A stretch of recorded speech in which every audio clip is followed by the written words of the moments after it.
एक बार भाव से बोलेंगे राधे राधे, और जोर से, थोड़ी और जोर से।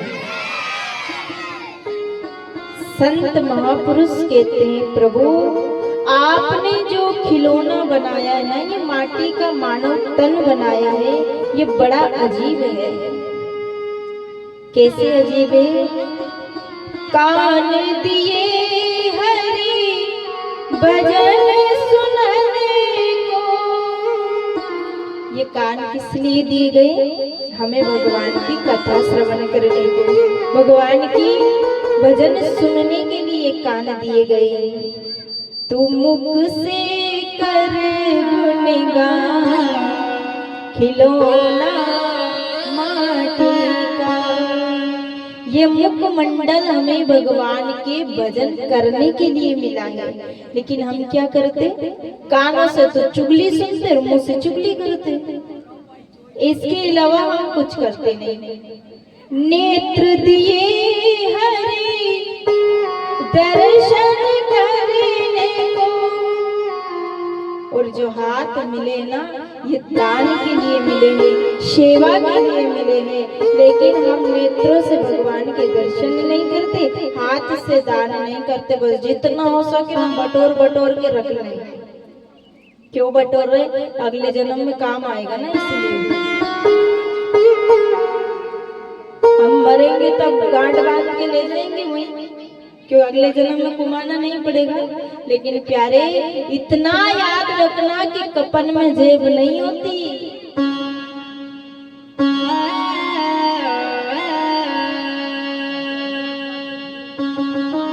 शीश दिया गुरु चरण झुकने को। हमारा जो मस्तक है ना, हमारे गुरु के चरणों में झुकने के लिए हमें मिला है, लेकिन हम अपने गुरु के आगे तो ऐसे खड़े होते हैं जैसे सूखा पेड़ खड़ा है, झुकते नहीं है। कभी कोई संत महापुरुष आ जाए ना, अरे हम झुके क्या इनके आगे? पता है झुकने से कितने फायदे होते हैं? 4 फायदे होते हैं। यश बढ़ता है, कीर्ति बढ़ती है, बल बढ़ता है, आयु बढ़ती है। श्रेष्ठ के सामने झुकने से आयु, बुद्धि, बल बढ़ जाता है। लेकिन आजकल का तो दोग देवो तो दूर देख लेनी, कदी के आ रहा है तो उन लोग पीठ फेर के बैठ जाए। नहीं, ये मानव शरीर बार बार नहीं मिलेगा।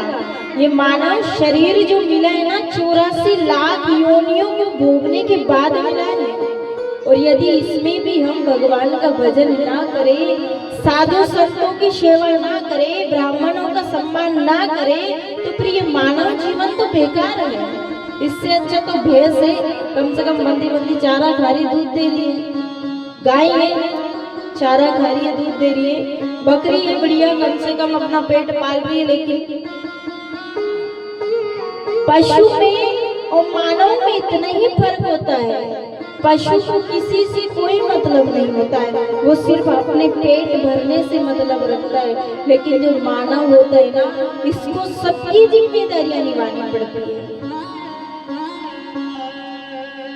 घर आने वाले अतिथि का सम्मान हो, ब्राह्मणों का सम्मान हो, साधु संत का सम्मान हो। भगवान कहते हैं मैं सब कुछ बर्दाश्त कर सकता हूँ, यदि कोई व्यक्ति भगवान का अपमान करेगा तो चले जाएगा। एक बार भगवान का अपमान कर दो, गालियां दे लो, लेकिन वो कुछ नहीं कहेंगे। लेकिन ब्राह्मण का अपमान यदि किया, संत का अपमान यदि किया, साधु का अपमान यदि किया, किसी वैष्णव का अपमान आपने किया, तो प्रभु बख्शते नहीं है, फिर माफ नहीं करते। भगवान कहते साधु संत को मुझसे अधिक मानो, मुझसे अधिक उनको मानो।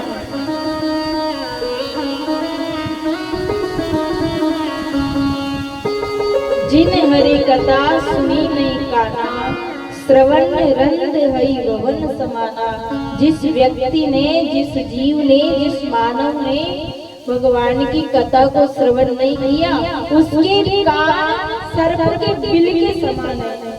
जैसे सर्प का बिल होता है ना, वो कोई किसी काम का नहीं होता, वैसे ही हमारे कान सर्प के बिल के समान होते हैं।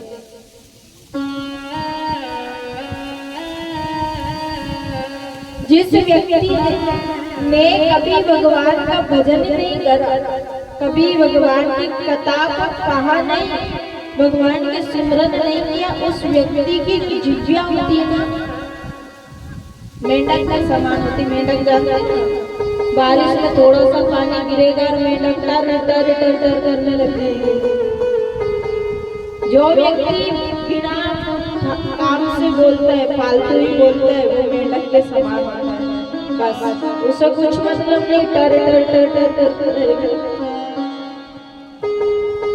जिन नेत्रों ने भगवान के दर्शन नहीं करे, वो नेत्र मोर पंख के समान होते हैं, उसका कोई अस्तित्व नहीं होता।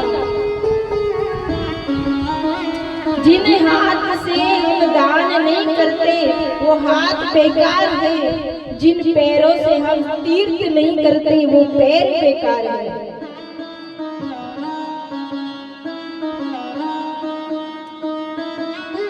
इसलिए कहते हैं प्यारे, समय रहते सब कुछ कर लेना चाहिए।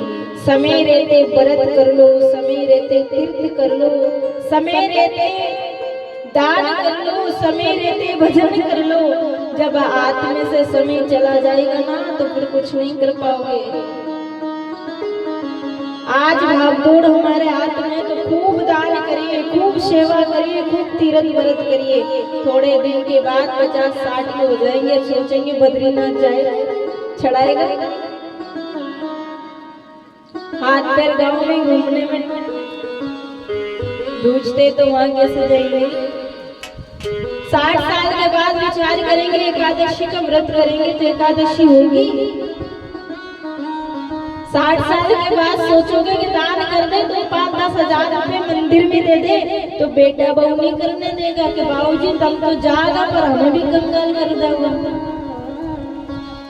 नहीं करने देंगे। इसलिए वक्त रहते सब कुछ कर लीजिए। भगवान का भजन, जैसे LIC की पॉलिसी होती है ना, जन्म के साथ भी मरने के बाद भी रहती नहीं। बीमा करते हैं हम कि हमारे जीते जी काम आएगा, हम मर जाएंगे तो हमारे बालक के काम आएगा।